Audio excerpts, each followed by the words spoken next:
बिस्मिल्लाहिर्रहमानिर्रहीम। अस्सलाम वालेकुम नाज़रीन।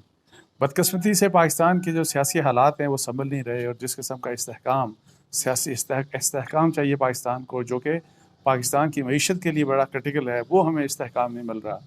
और जिस तरह के मैंने आपको पहले भी वार्न किया था, जिस वक्त अदम एतमाद की तहरीक इमरान खान साहब के अगेंस्ट चल रही थी, तो मैंने उस वक्त भी ये कहा था कि अगर ये अदम एतमाद की तहरीक कामयाब हो जाती है और फौरी इलेक्शन नहीं करवाए जाते, तो मुझे लगता है कि जिस किस्म की जो उस वक्त की अपोजिशन, जो अभी इत्तेहादी जो गवर्नमेंट बन चुकी है शहबाज शरीफ साहब के साथ, तो ये किस तरह से चलेगी। और इसके इस बिकॉज एक नहीं, दो नहीं, तीन नहीं, ये तो कोई तकरीबन 8-10 इत्तेहादी हैं, और जो सब मिल के, और उनकी जो टोटल मेजॉरिटी है आपको पता है 174 उन्होंने वोट लिए थे शहबाज शरीफ साहब ने।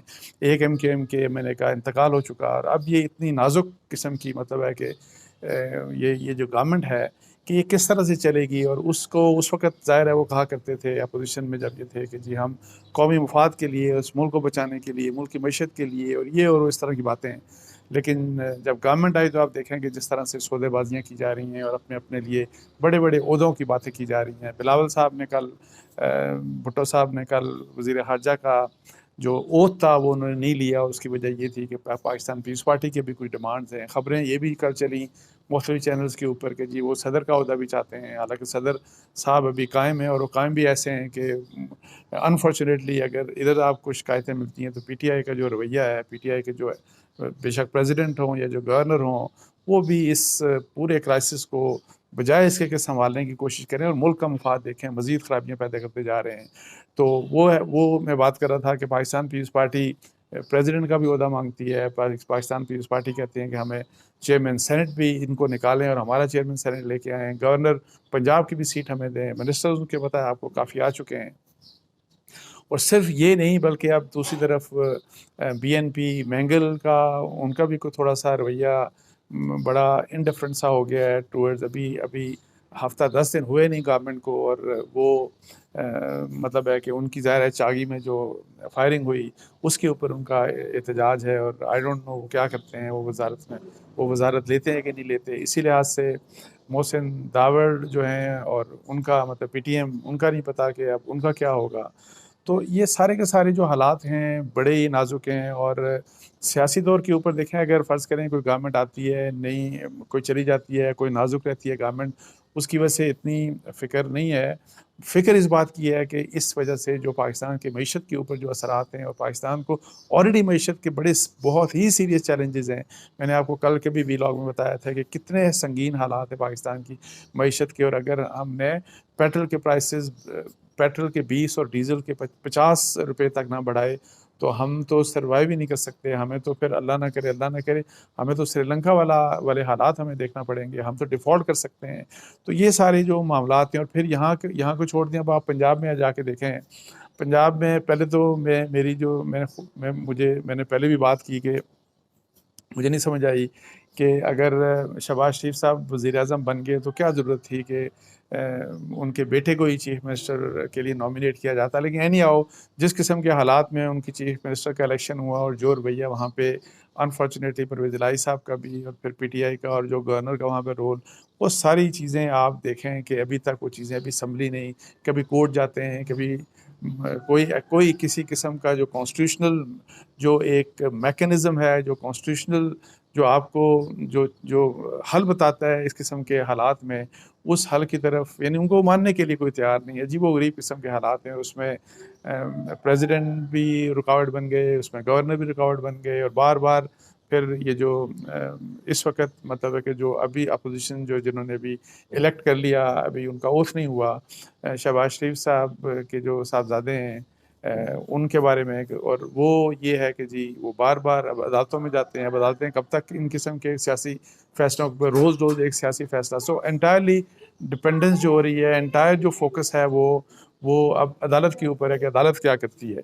तो अब इस किस्म के जब आप हालात देखते हैं, तो उसके ऊपर फर्दर अब एक क्राइसिस ये आ गया है। अब आप देखें कि वो जो चूँकि परवेज़ इलाही साहब स्पीकर हैं, और आपको पता है कि हमज़ा शहबाज साहब का जो इलेक्शन हुआ वो मुनहरफ अरकान के वोटों के साथ हुआ। अगर उनको वो वोट्स जो तकरीबन मेरा 29 लोग जो पीटीआई के मुनहरफ अरकान थे, वो अगर वोट्स ना मिलते तो वो चीफ मिनिस्टर इलेक्ट नहीं हो सकते थे। अभी उन्होंने ओथ लेना है, ओथ पता नहीं कब होगा, लेकिन अब स्पीकर नेशनल असम्बली ने, स्पीकर पंजाब असम्बली ने उन मुनहरफ अरकान की डिसक्वालिफिकेशन के लिए कि जी उन्होंने चूँकि फ्लोर क्रॉसिंग किया है, उन्होंने पार्टी डिसिप्लिन के अगेंस्ट वोट किया है, अपोजिशन के मेंबर को वोट करके तो उसको चीफ मिनिस्टर इलेक्ट करवाया है, तो उन्होंने ये सारा केस और उन 29 अरकान के नाम उन्होंने कन्वे कर दिए इनको, जो इनको इलेक्शन कमीशन ऑफ पाकिस्तान को।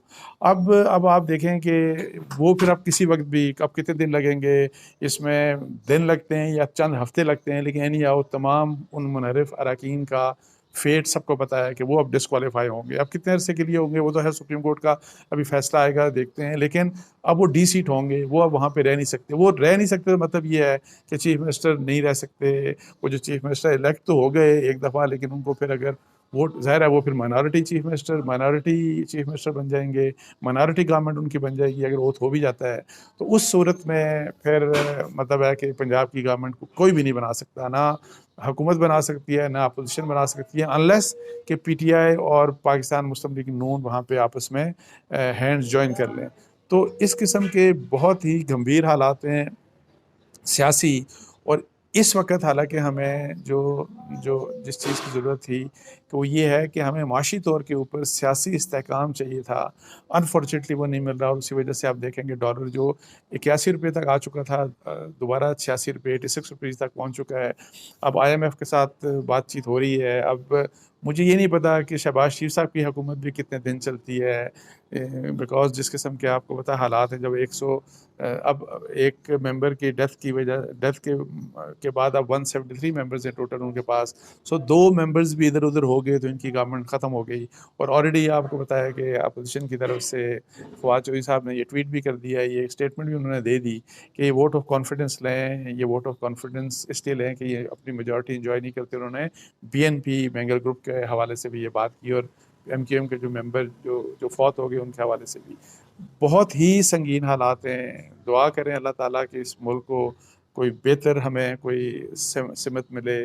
बाकी बड़ी मायूसी होती है वैसे जो पॉलिटिशियंस का रोल है ना, मैं आपको बता दूं, इनका देख के इंतहाई मायूसी होती है। बेशक आप PTI का रोल देखें और बेशक आप इन इत्तेहादियों का, कि जी पहले वो क्या बोलते थे कि मुल्क के वसीतर मुफाद में, और मुल्क का वसीतर मुफाद कहीं और रह गया, और फिर अपने अपने कि जी ये ओहदा और वो ओहदा और इस तरह की बातें सारी। और फिर मौलाना फजल रहमान साहब ने भी बातें शुरू कर दी कि जी फौरी इलेक्शन करवाए जाएँ।